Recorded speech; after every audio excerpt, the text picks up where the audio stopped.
موضوع الدرس التخويفات للكفار والمشركين سورة المرسلات تفسير ابن كثير.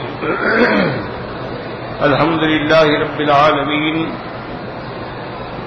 والصلاة والسلام على أشرف الأنبياء وسيد المرسلين سيدنا محمد وعلى آله وأصحابه أجمعين. اللهم صل على سيدنا محمد وعلى آل سيدنا محمد كما صليت على إبراهيم وعلى آل إبراهيم في العالمين إنك حميد مجيد. أعوذ بالله من الشيطان الرجيم. بسم الله الرحمن الرحيم. انطلقوا إلى ما كنتم به تكذبون. انطلقوا إلى ظل ذي ثلاث شعب لا ذليل ولا يغني من اللهب إنها ترمي بشرر كالقصر كأنه جمالات صفر. ويل يومئذ للمكذبين.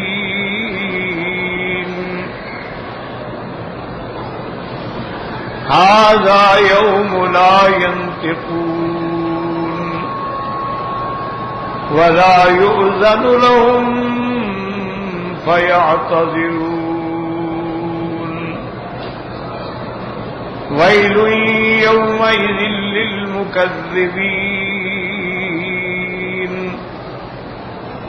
هذا يوم الفصل جمعناكم والأولين.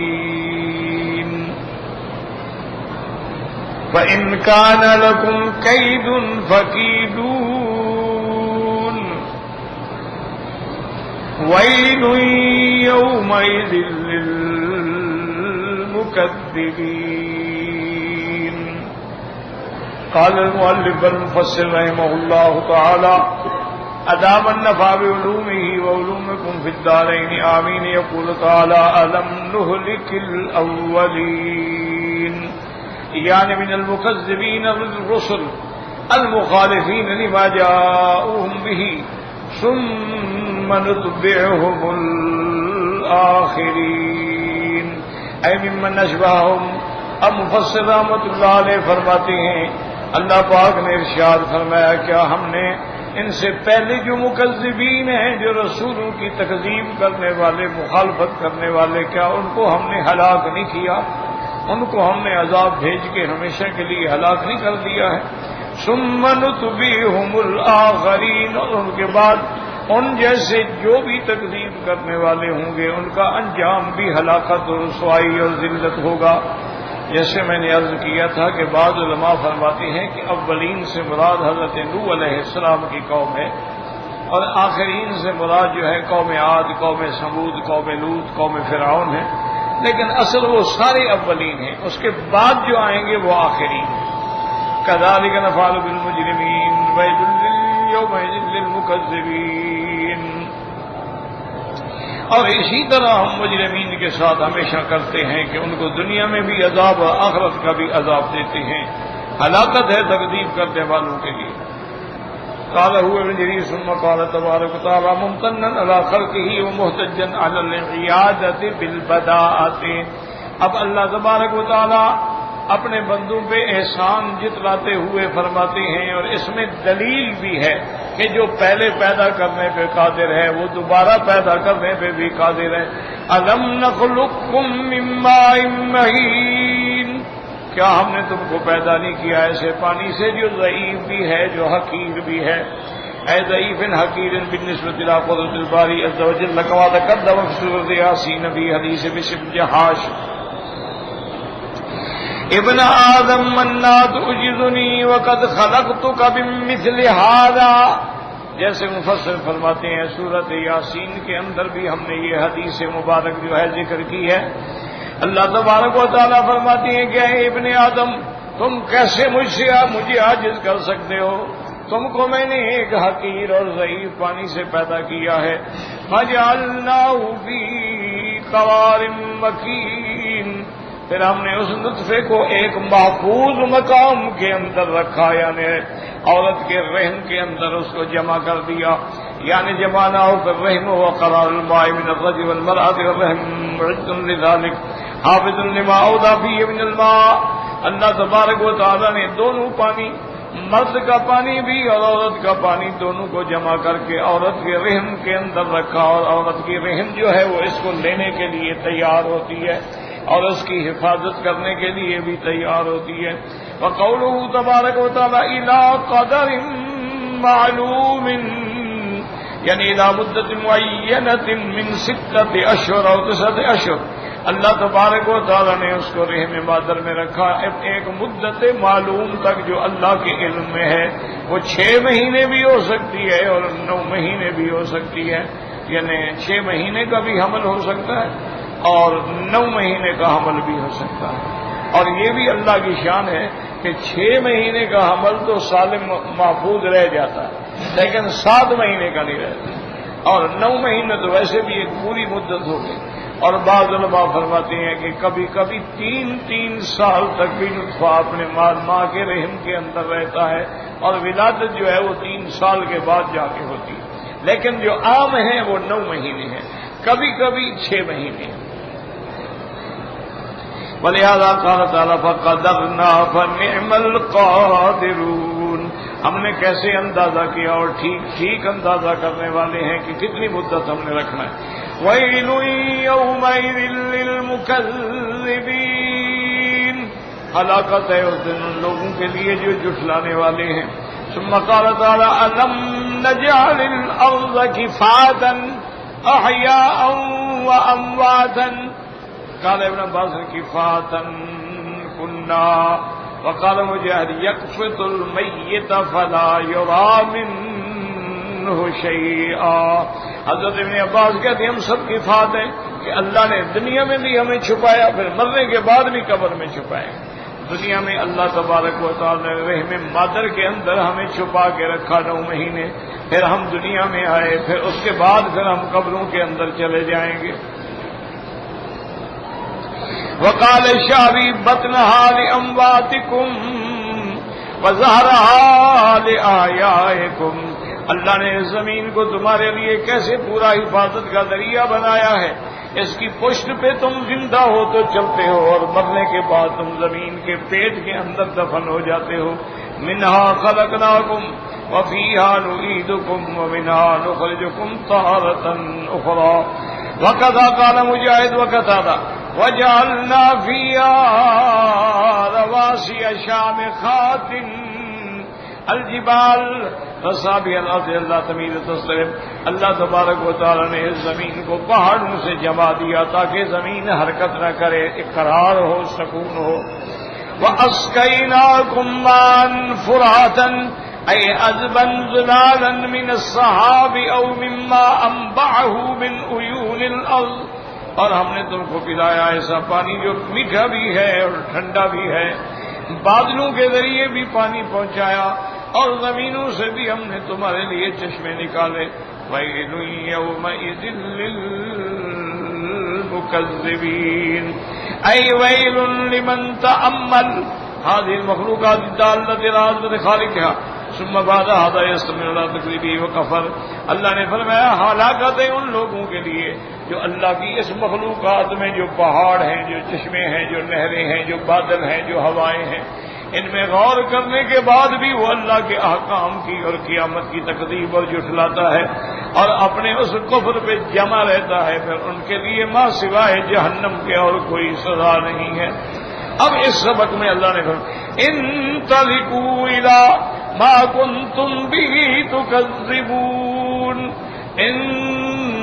انطلقوا الی ظل ذی ثلاث شعب لا ذلیل ولا یغنی من اللہب. اللہ تبارک و تعالی فرماتے ہیں کہ قیامت والے دن کفار کو کہا جائے گا کہ انطلقوا الی، تم چلو اس چیز کی طرف جس کو تم جھٹلاتے تھے. تم کہتے تھے نا کہ کوئی قیامت نہیں، کوئی جہنم نہیں، کوئی آگ نہیں، کوئی، چلو اب جہنم. یاد رکھیں کہ ویسے تو آتا ہے نا جی کہ اللہ تبارک و تعالی کافروں کو جب جہنم میں لے جائیں گے تو اذ الاغلال فی اعناقہم، ان کے گلے میں بھی طوق ہوں گے، والسلاسل اور زنجیریں ہوں گی، اور ان کو گھسیٹا جائے گا. اور اسی طرح اللہ فرماتے ہیں یوم یصابون فی النار علی وجوہہم، ان کو سر کے بل چلایا جائے. اور یہاں ہے ان کو کہا جائے گا. تو بات یہ ہے کہ تعارض نہیں ہے، یہ کوئی اختلاف نہیں ہے. جیسے دنیا میں بھی کسی مجرم کو کہتے ہیں چلو جی اب اپنے ٹھکانے کے لیے، اور پھر اس کو جکڑ لیتے ہیں، اسی طرح کافروں کو بھی کہا جائے گا اور اس کے بعد پھر ان کو گھسیٹا جائے گا اور فرشتے مار مار کے جہنم میں ڈالیں گے. یہاں دو چیزوں کا ذکر ہے. ایک تو جمع کا صیغہ ہو گیا کہ انطلقوا الی ما کنتم بہ تکذبون، جس جہنم کو تم جھٹلاتے تھے نا جی چلو. اسی طرح دوسری جگہ قرآن کہتے ہیں ھذہ جہنم التی کنتم توعدون، یہ ہے وہ جہنم جس کا اللہ نے تم سے وعدہ کیا. اب تو جہنم تمہارے سامنے ہے. یاد رکھیں کہ قیامت والے دن جیسے جنت سنوار کے مومنین کے سامنے ہوگی، ایسے جہنم بھی سامنے ہوگی. وَبُرِّزَتِ الْجَحِيمُ لِلْغَاوِينَ، گمراہوں کے لیے اس جہنم کو بھی سامنے کر دیا جائے. اور پھر اللہ تبارک و تعالیٰ کے فرشتے ان کو کہیں گے کہ دیکھ لو اچھی طرح یہ جہنم ہے یا یہ جادو ہے. افسحر ھذا، یہ بھی کوئی جادو تو نہیں. تم جو انبیاء کی باتوں کو کہتے تھے کہ جادو ہے، یہ دیکھ لو جہنم کوئی جادو کی جہنم تو نہیں ہے. ام انتم لا تبصرون، یا تم اندھے ہو نہیں دیکھ رہے ہو جہنم تمہارے سامنے ہے. اور اسی طرح قرآن میں آتا ہے وجیء یومئذ بجہنم، جہنم کو لایا جائے گا. اور اسی طرح اللہ تبارک و تعالی نے فرمایا ہے کہ جہنم کا عالم یہ ہوگا تکاد تمیز من الغیظ، کہ وہ جہنم کی آگ بھی ایسے جوش میں ہوگی کہ گویا یہ جہنم پھٹ جائے گا. اور اسی طرح اللہ کے قرآن میں ہے کہ جب جہنم میں کفار کو ڈالا جائے گا تو اللہ کے فرشتے جہنم کو خطاب کریں گے ہاں اور بھی ہو رہے ہیں، ہاں حل من مزید، ہو کہا کہ ہاں اور بھی ڈالو. پھر اور کفار کو ڈالا جائے گا، جہنم کہے گی اور ڈالو. حتیٰ کہ صحیح حدیث مبارک میں آتا ہے کہ ان اللہ یضع قدمہ، پھر اللہ تعالیٰ اپنی قدم مبارک کو اس پہ رکھیں گے تب جہنم جا کے بند ہو. اور دوسرا اس آیت میں اللہ نے فرمایا کہ انطلقوا الی ظل ذی ثلاث شعاب، چلو سائے کی طرف جس کی 3 شاخیں ہیں. اس سائے سے کیا مراد ہے؟ یہ درختوں کا سایہ نہیں ہے، وہ جہنم کو جو دھواں ہوگا نا، وہ دھوئیں کے جو بادل ہوں گے ایسے معلوم ہوں گے کہ جیسے بادل ہیں اور سایہ ہے، یعنی وہ تو جہنم کا دھواں ہوگا. اور وہ 3 حصوں میں تقسیم ہوگا. ذی ثلاث شعب، 3 شاخیں اس کی، گویا کہ 3 شاخیں نظر آئیں گی. علماء نے فرمایا اس کی وجہ یہ ہے کہ انسان جو ہے نا جی، اس کے اندر بھی یہی عالم ہوتا ہے کہ کچھ اعمال اس کے دائیں سے ہوتے ہیں، کچھ بائیں سے ہوتے ہیں، اور غلط عقیدے جو ہیں وہ دماغ اور دل میں ہوتے ہیں، تو وہاں شاخیں بھی 3 ہو جائیں. تاکہ ہر حصے کو پوری پوری سزا ملے. جیسے کہ بعض علماء جو ہیں، بعض اولیاء اللہ نے یہ بھی فرمایا ہے کہ ہر انسان میں 3 لطیفے ہوتے ہیں. ایک دائیں طرف ہوتا ہے، ایک بائیں طرف ہوتا ہے، اور ایک اس کے دل میں اور دماغ میں.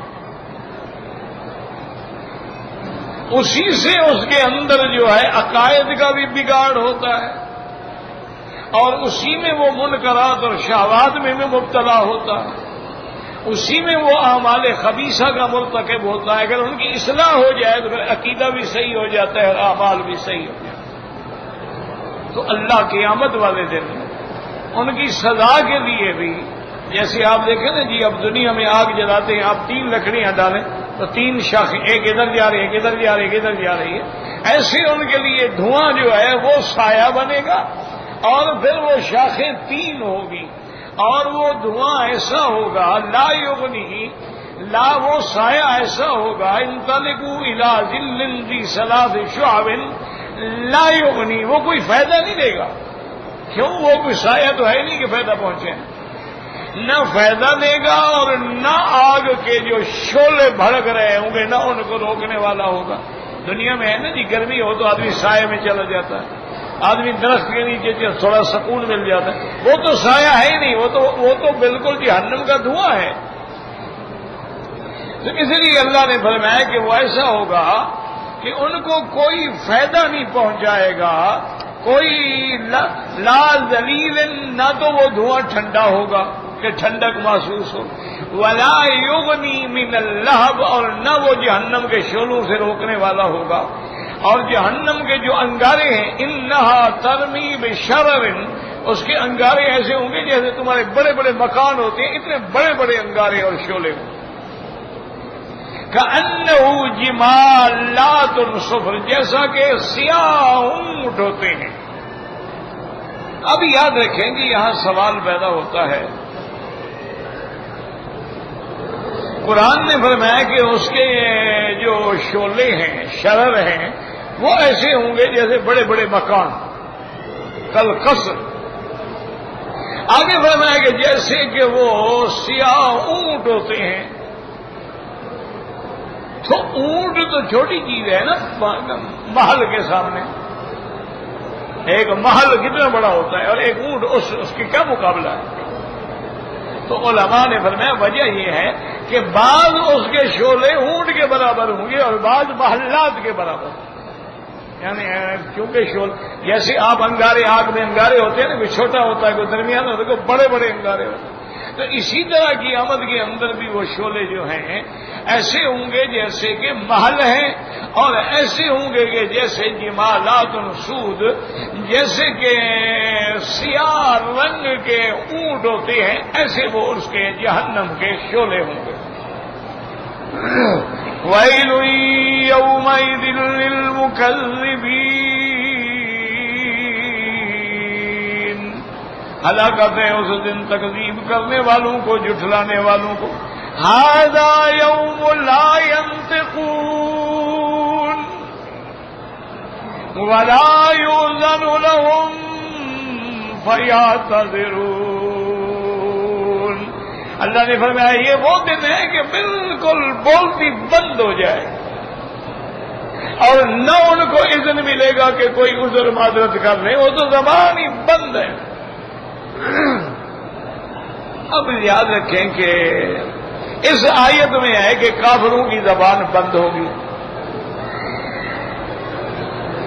اور بعض آیات میں یہ آتا ہے کہ کافر بولتے ہوں گے.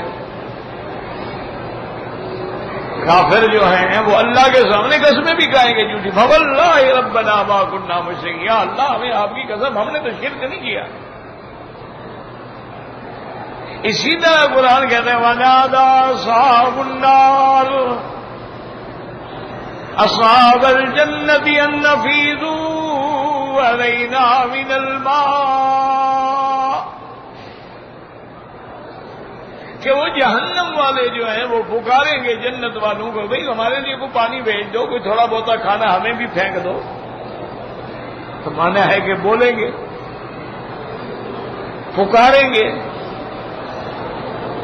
اور اسی طرح قرآن پاک میں آتا ہے وَنَادَوْا يَا مَالِكُ لِيَقْضِيَ عَلَيْنَا رَبُّكَ. جہنمی پکاریں گے کہ اے مالک، اے خزانے ہیں جہنم کے خزانے کے بڑے سردار، مہربانی کرو رب سے کہو کہ ہمیں موت دے دے، ہمیں اس عذاب سے نکالیں. مانا ہے کہ بولیں گے. بات سمجھو، یہاں قرآن کہتے ہیں یوم لا ینطقون، نہیں بولیں گے. وہاں باقاعدہ آیات موجود ہیں کہ وہ بولیں گے. اور باقاعدہ قرآن میں تفصیل ہے قالوا ربنا انا اطعنا سادتنا وكبراءنا فاضلونا السبیل. کہیں گے مولا ہم تو ان بڑوں کے چکر میں پھنس گئے، ان سرداروں کی کہنے پہ چل گئے، انہوں نے ہمیں گمراہ کیا، تیرے راستے سے ہمیں بھٹکا دیا ہے. اللہ آج ان کو تو ہم سے بھی دگنا عذاب. اس کا معنی ہے کہ بولیں گے. اور اسی طرح قرآن کی آیات میں ہے کہ جب ان کو جہنم میں ڈالا جائے گا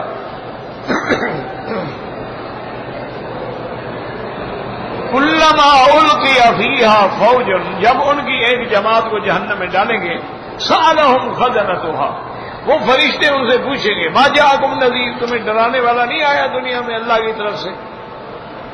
قالوا بلا قد جاءنا نذیر، آیا اللہ کا ڈرانے والا، لیکن ہم نے جھٹلا دی. مانا ہے کہ بولیں گے.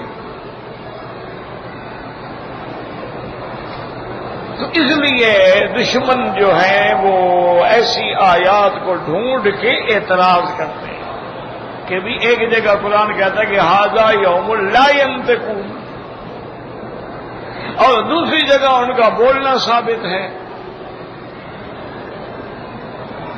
یہاں قرآن کہتا ہے کہ ان کا عذر سنی، ان کو اجازت ہی نہیں ہوگی عذر پیش کریں. دوسری جگہ قرآن کہتا ہے عذر پیش کریں گے کہ فواللہ ربنا ما کنا مشرکین، ہم نے تو شرک ہی نہیں کیا.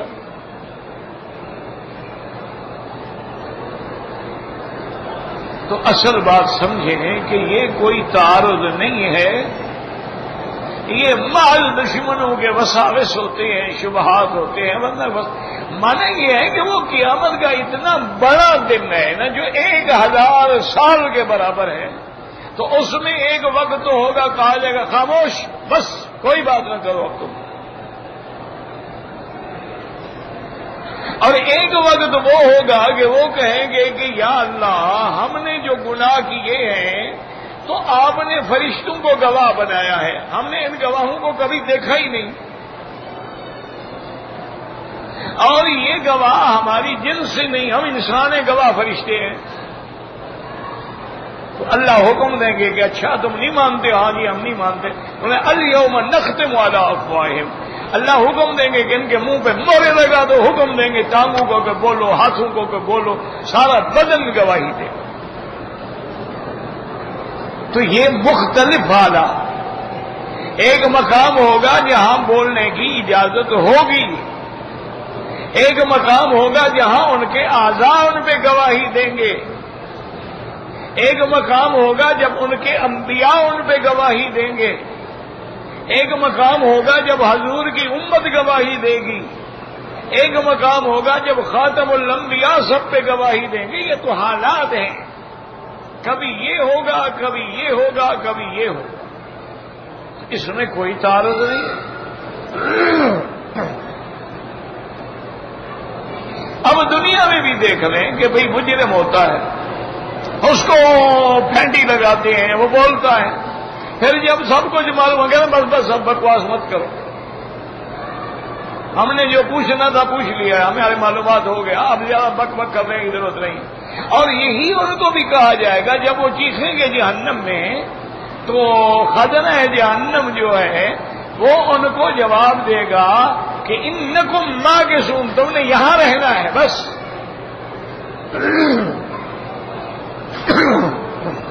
اس لوہا جلو آگ میں، فاصبروا او لا تصبروا، خاموش رہو یا چیختے رہو، کوئی فائدہ نہیں.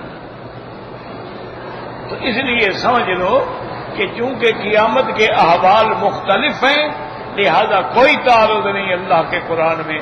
اللہ کا قرآن سچا ہے. ایک مقام پہ ان کو بولنے کی اجازت ہوگی. ایک وقت ایسا آ جائے گا کہ بس ھذا یوم لا ینطقون کہ نہ بولیں گے بلا یؤذن لہم فیعتذرون اور نہ ان کو اذن ملے گا کہ تم اپنا عذر معذرت پیش کرو. ویل یومئذ للمکذبین ہلاکت ہے اس دن تکذیب کرنے والوں کو. اور یہ دن کون سا ہوگا؟ ھذا یوم الفصل جمعناکم والاولین.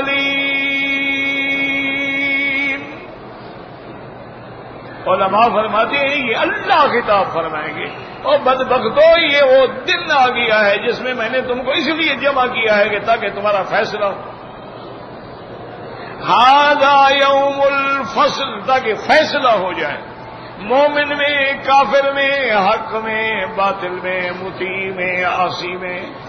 ھذا یوم الفصل جمعناکم تمہیں بھی اور تم سے جو پہلے سب کو ہم نے اکٹھا کر دیا.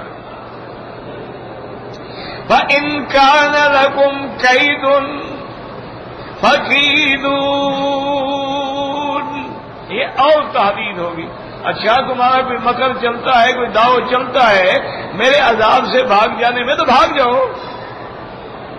کرو کوئی چال بازی. دنیا میں جو تم مکر کرتے تھے بڑے بڑے دنیا میں جو تم ہیلے کرتے تھے آج بھی کوئی ہیلا کرو میرے عذاب سے نکلنے کے لیے. إِن كَانَ لَكُمْ كَيْدٌ فَكِيدُونِ جیسے دوسری جگہ آپ دیکھیں قرآن میں یا معشر الجن والانس ان استطعتم ان تنفذوا من اقطار السماوات والارض فانفذوا.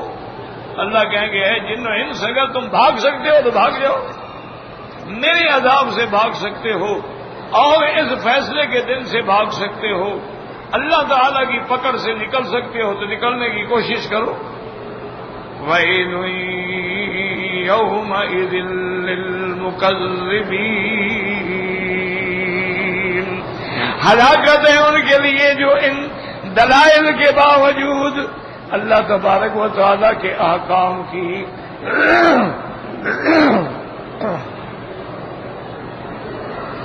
اللہ تبارک و تعالیٰ کے احکام کی مخالفت کرنے والے ہیں.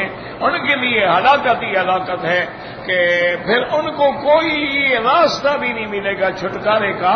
کوئی حل بھی نہیں ہوگا کہ کسی طرح بھاگ سکیں. اللہ اکبر. اللہ نے قرآن میں پورا منظر بیان کر دیا. اللہ نے فرمایا قل ان الاولین والآخرین لمجموعون الی میقات یوم معلوم.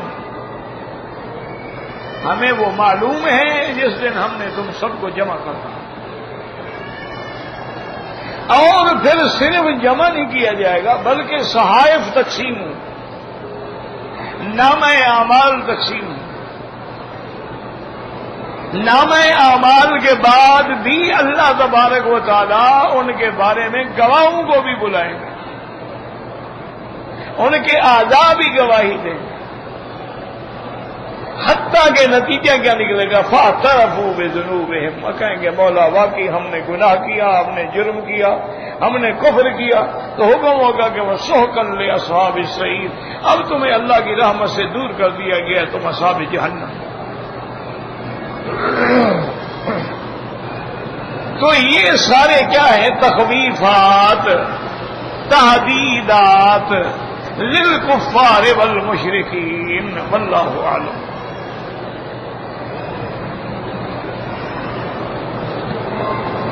ایک تو شور ہے نا دماغ کام نہیں کرتا.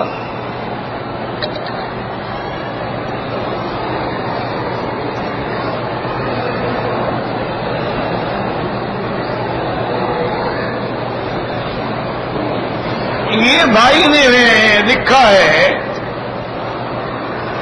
کہ آج کل میڈیکل سائنس جو ہے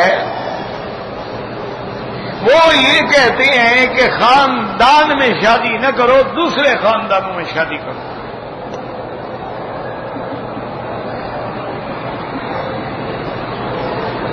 وہ یہ کہتے ہیں کہ اگر خاندان میں شادی ہو نا جی تو کوئی نہ کوئی جو بھی خاندان میں بیماریاں ہوتی ہیں وہ ادھر بھی منتقل ہو جاتی ہیں.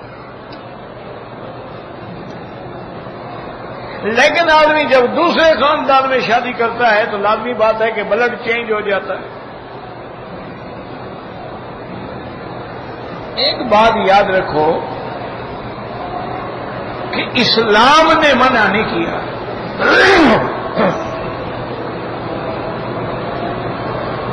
دیکھو نا حضور پاک نے سیدہ فاطمہ الزہرا کا نکاح کس سے کیا ہے؟ سیدنا علی. تو حضرت علی حضور کے رشتہ دار نہیں ہیں؟ ہاں جی بھئی علی ابن ابی طالب ہے، حضور کے چاچے کا بیٹا ہے. اس سے قریبی رشتہ کیا ہو سکتا ہے؟ اسی طرح حضور پاک نے اپنی بیٹیاں جو تھیں ان کے نکاح کیے تھے عتبہ عتیبہ کے لڑکوں سے. وہ رشتہ دار نہیں تھے حضور کے.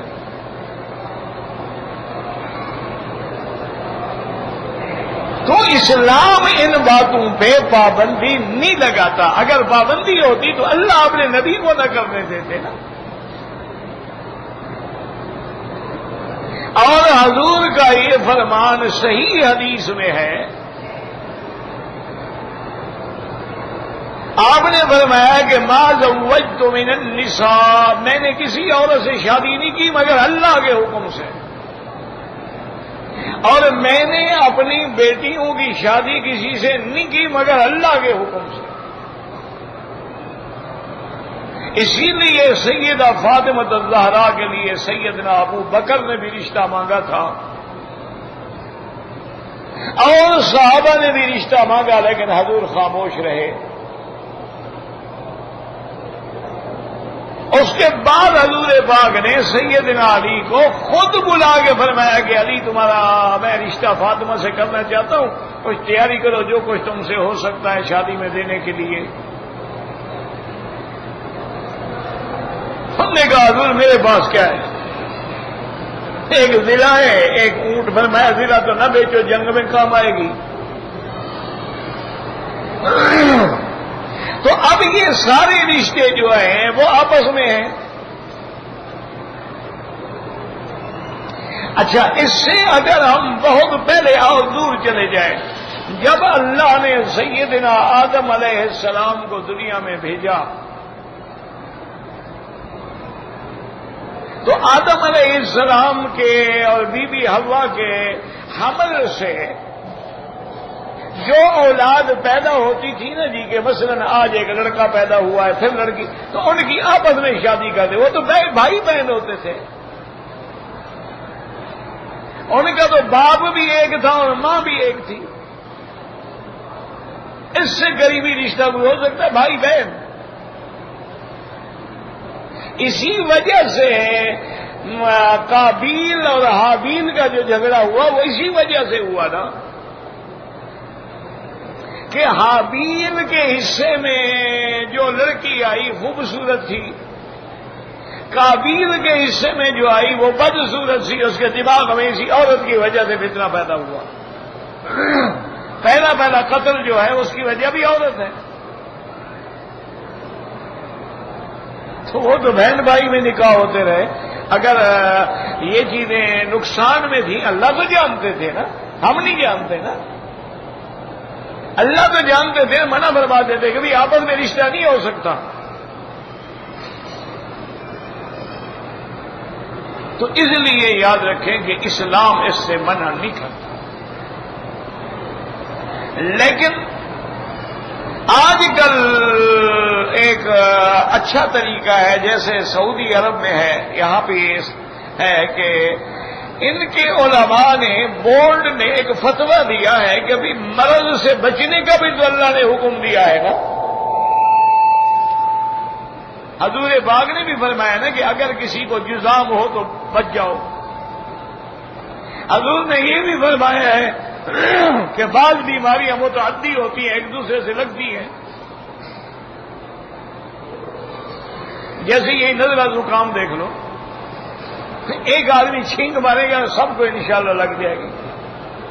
اس لیے حکم ہوتا ہے کہ فوراً اپنے ناک پہ ہاتھ رکھو، اپنے منہ پہ ہاتھ رکھو، دوسروں کو تو خراب نہ کرو۔ یہ بھی ایک متعدی بیماری ہے، اسی طرح ٹی بی ہے، یہ بھی متعدی بیماری، اللہ معاف کرے، اس لیے حکم ہوتا ہے کہ اس کے بستر، کپڑے، کھانے، ہر چیز الگ کرو، ورنہ جو ساتھ بیٹھ کے کھائے گا اس کو بھی لگ جائے۔ تو اس کے لیے علماء نے اجازت دی ہے، کیونکہ یہاں کوئی کام جو ہے حکومت اسلامی ہے علماء کے فیصلے کے بغیر نہیں کرتے۔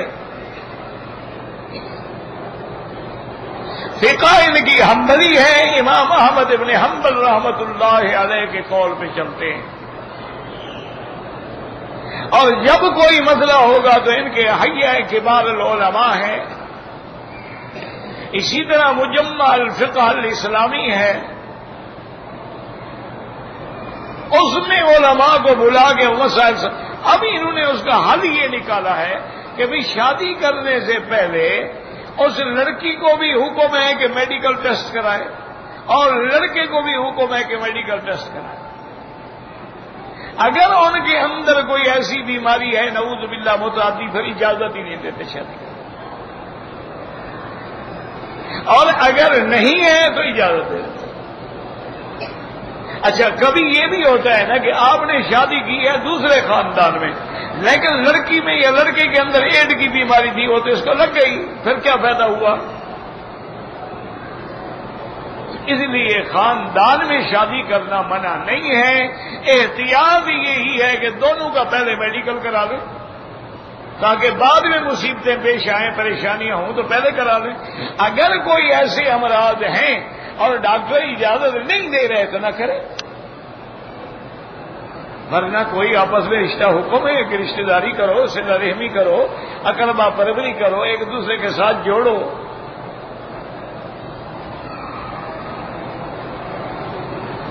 کہتے جی کہ نماز میں سستی ہوتی ہے، یہ نفاق کی علامت ہے۔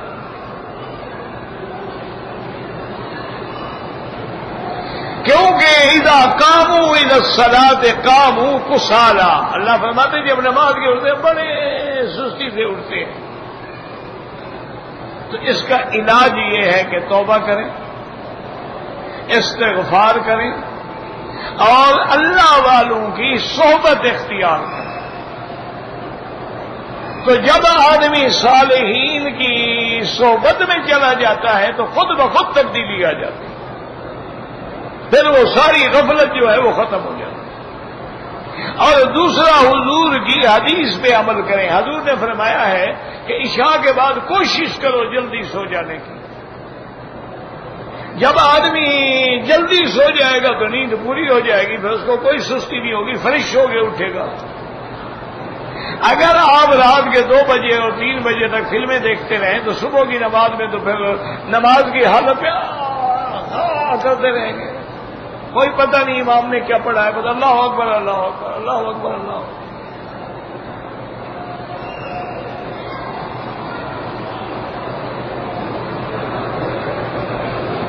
کہتے جی کہ میں رائے ونڈ والوں کے لیے عمرہ کرنا چاہتا ہوں، تم جانو، لیکن عمرہ ان کے لیے ہوتا ہے جو معذور ہیں، نہیں کر سکتے یا فوت ہو گئے۔ جو زندہ ہیں ان کے لیے دعا کرو، اللہ ان کو توفیق دے۔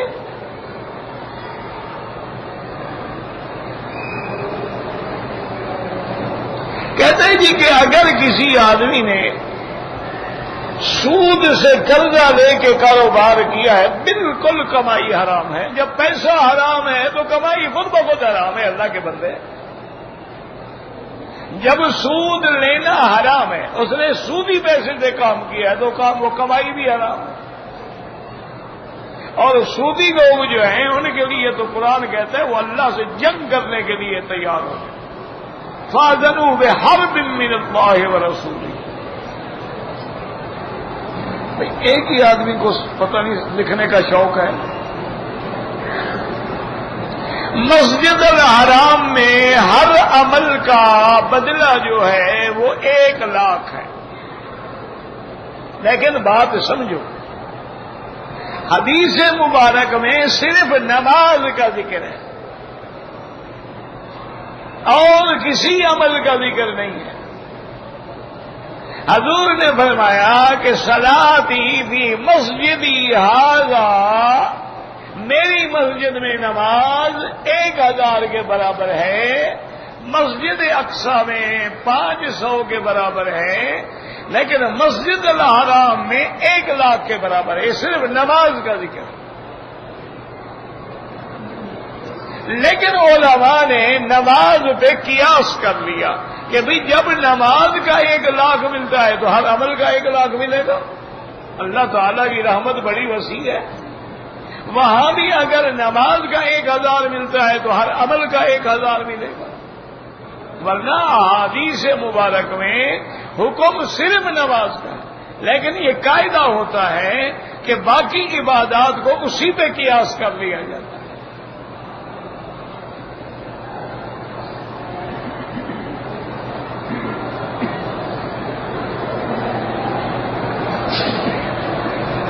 کہتے ہیں جی کہ مسجد نبوی میں یعنی مدینہ منورہ میں یہ حدیث صحیح ہے کہ مدینہ منورہ میں فجر کی نماز پڑھ کے مسجد قباء جائے اور وہاں جا کے 2 رکعت نماز ادا کرے تو اس کو اللہ 1 عمرے کا ثواب دیتے ہیں.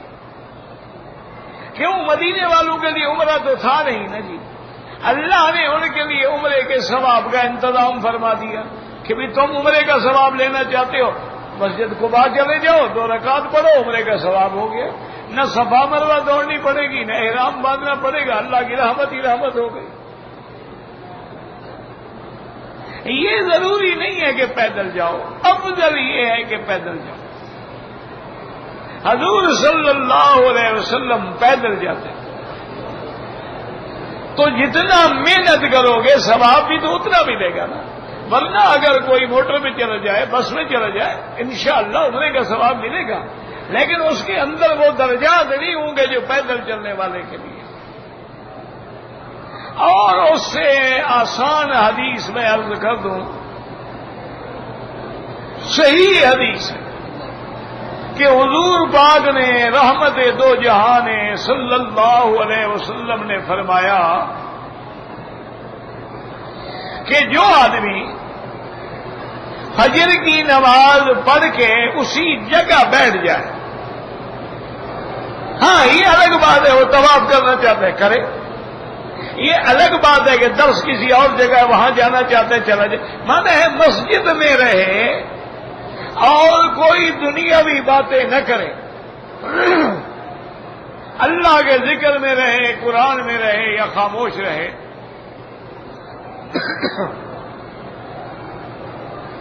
جب سورج نکلنے کے بعد قیدا رومین 1 نیزے کے برابر اوپر چلا جائے، یہ جو گھڑیوں میں لکھا ہوا ہے نا اشراق یا شروق، یہ سورج نکلنے کا وقت ہے، نماز کا وقت نہیں ہے.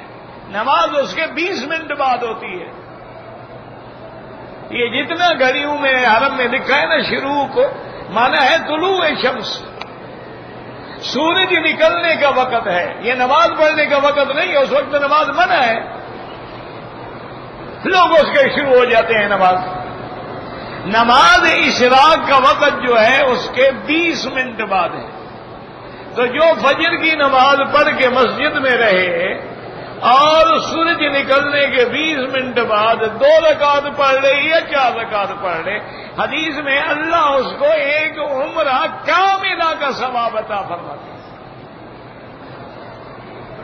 اور عمرہ بھی مکمل عمرہ، ہمارے عمرے تو پتہ نہیں کامل بھی ہے یا نہیں ہے، اس میں عمرہ کامل. اور ایک حدیث میں عمرۃ و حجۃ، اللہ اس کو حج کا بھی ثواب دیتے ہیں.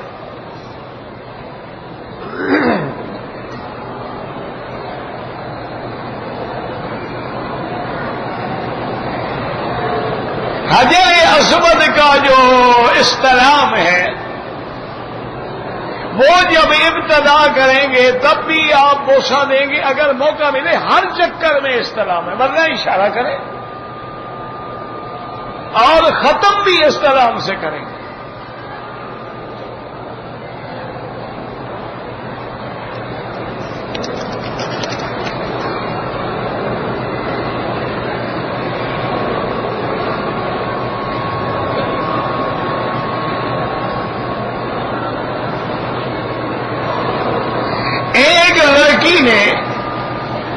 اپنے خالہ زاد بھائی کے ساتھ خالہ کا دودھ پیا ہے، ایک دفعہ پیا ہے، اور وہ بھی بچی سو رہی تھی لیکن خالہ نے اس کو دودھ پلایا ہے۔ اب موٹی بات سمجھ لو، وہ خالہ جو ہے اب اس کی ماں بن گئی، اور اس کی جتنی اولاد ہے وہ اس کے بہن بھائی بن گئے، ان کا شادی یا نکاح نہیں ہو سکتا ہے، کیوں؟ وہ ماں بن گئی اور ماں کی اولاد بھائی بہن ہوتے ہیں۔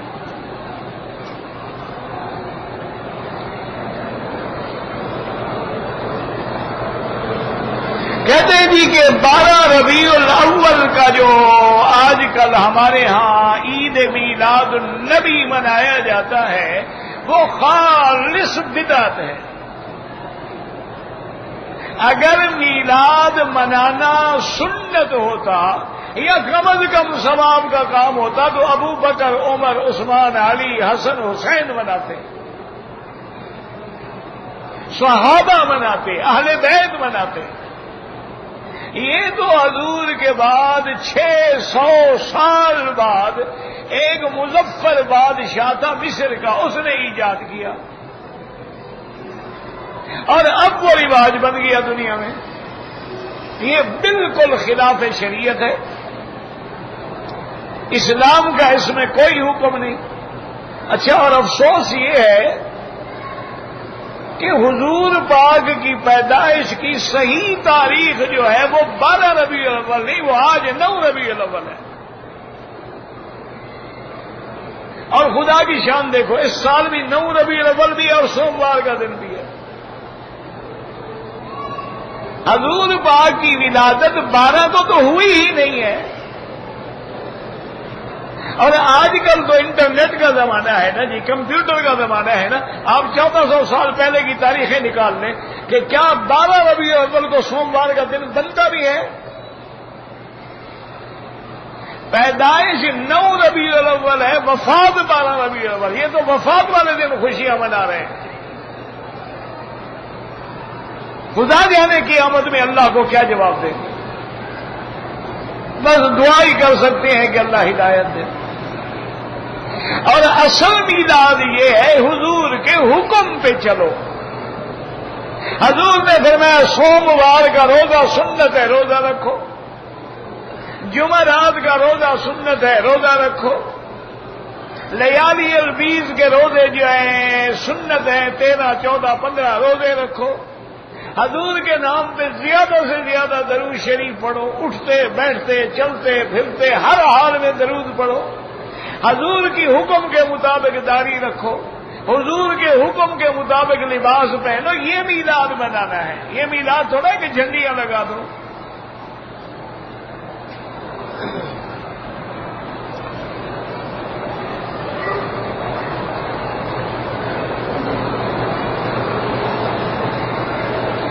اگر کوئی عورت بغیر محرم کے طواف کرے جائز ہے، یہ تو ضروری نہیں کہ ہر وقت محرم پکڑ کے رکھو، بغیر محرم کے سفر کرنا حرام ہے، ورنہ نماز کے لیے آ رہی ہے، طواف کے لیے جا رہی ہے، صفا مروا دوڑ رہی ہے، کوئی ضروری نہیں محرم۔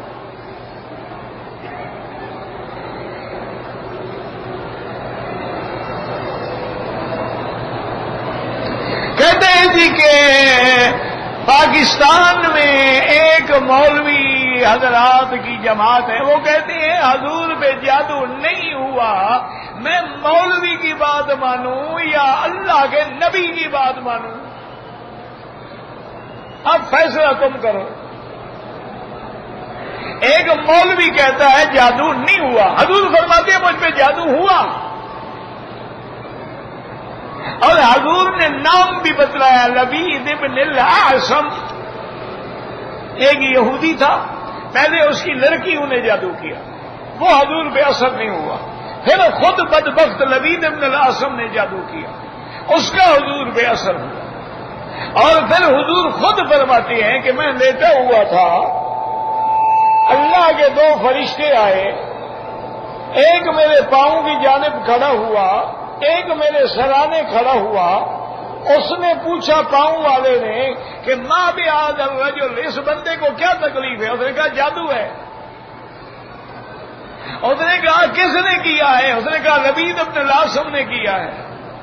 اور نے کہا وہ جادو کس چیز میں ہے؟ اس نے کہا بھی مشتل کنگھی ہے، اس میں حضور کے بال ہیں۔ انہوں نے کہا وہ کہاں ہے؟ اس نے کہا فلاں جگہ جو ہے ذات النخالہ، وہاں ایک پرانا کنواں ہے، اس کنویں کے نیچے جو لکڑی ہے، اس لکڑی کے نیچے وہ دبایا گیا ہے۔ حضور فرماتے ہیں میری نیند کھل گئی، میں نے حضرت علی اور صحابہ کو لیا، اس جگہ پہ پہنچا، اور حضور فرماتے ہیں وہاں جو کھجوریں تھیں نا، ایسے معلوم ہوتا تھا کہ انہم رؤوس الشیاطین، کہ وہ شیطانوں کے سینگ ہیں۔ اور وہ پانی جو تھا، حضور فرماتے ہیں کنویں کا پانی بھی میں نے دیکھا، وہ ایسا تھا جیسے مہندی ملا دی گئی ہو۔ اس لکڑی کے نیچے سے جب کنگھی نکالی گئی اس میں بال تھے، حضور کے بال مبارک لپیٹے اس بدبخت نے، اور پھر سوئیاں اس میں لگائی۔ حضور سوئیاں نکالتے گئے، بال کھولتے گئے، صحابہ کہتے ہیں وہ سن رہی عن رسول اللہ، حضور کا چہرہ ایسے کھل گیا جیسے گلاب کا پھول کھل جاتا ہے۔ حضور نے وہ لیا اور ڈال دیا، بی بی عائشہ کو بتایا تو انہوں نے کہا یا رسول اللہ اب لے آتے، ہم تو دیکھتے کہ دشمنوں نے کیا کیا۔ میں نہیں چاہتا تھا کہ بات پھیلے اور میرے صحابہ جوش میں آ کے کسی کو قتل کر دیں، بس اللہ نے مجھے بتلا دیا، میرا علاج ہو گیا، بات ختم ہو گئی۔ تو یہ تو بخاری شریف کی حدیث ہے، شریف آدمی مولوی نہیں مانتے۔ مولویوں کا کیا ہے جناب؟ تمہارے ہاں تو ہر نسل کا مولوی ہے ماشاءاللہ، تمہارے ہاں تو سرکاری مولوی ہیں، درباری مولوی ہیں، گلابی مولوی ہیں، حلوائی مولوی ہیں، ہر قسم کے مولوی ہیں۔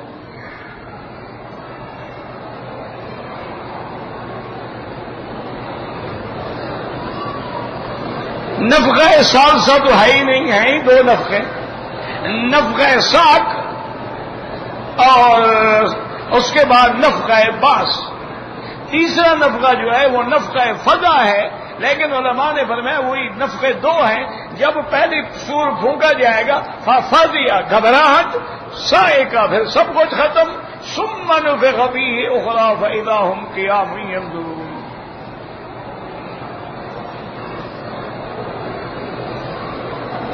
حضرت عیسیٰ علیہ السلام کا معراج کی رات کے علاوہ بھی حضور سے ملاقات ہوئی ہے؟ بالکل نہیں۔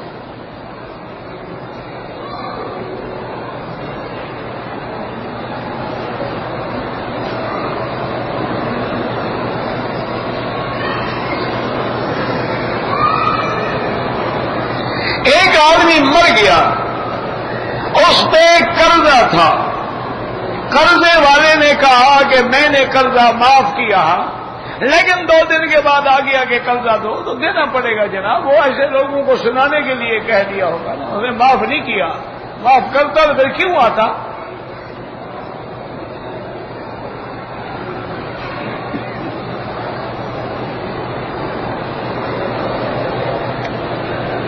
حضرت مہدی جب ظاہر ہوں گے، ہاں بالکل صحیح ہے ظاہر ہوں گے، اور حجر اسود اور رکن یمانی کے درمیان میں ظاہر ہوں گے۔ حضور نے فرمایا ان کا نام بھی میرے نام پہ ہوگا، ان کے باپ کا نام بھی میرے باپ کے نام پہ ہوگا، اور یہ بھی روایات میں ہے کہ آواز آئے گی کہ اللہ کا خلیفہ ہے بھیجا ہوا، اس کی اطاعت کرو، اور پھر دنیا میں وہ امن پھیلائیں گے۔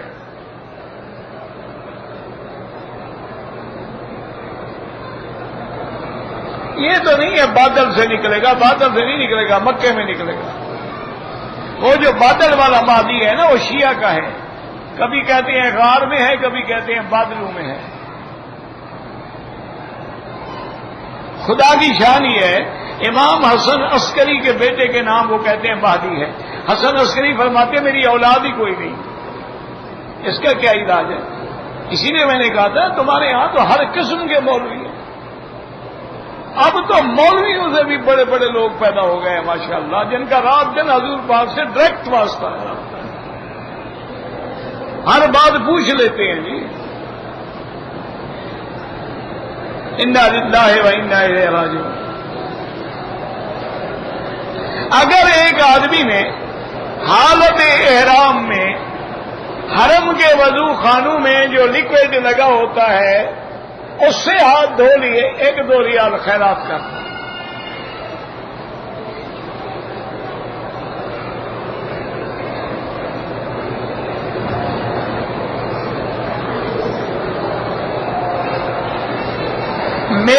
چھوٹا پتہ نہیں کیا کہتا ہے، اس کو ہاتھ لگایا تو ہاتھ کو خون لگ گیا، دھو دو بس، وضو کی کوئی ضرورت ہے؟ اگر کسی چیز پہ ہاتھ لگایا، خون لگا تو ہاتھ کو دھو ڈالو، وضو کی کیا ضرورت ہے؟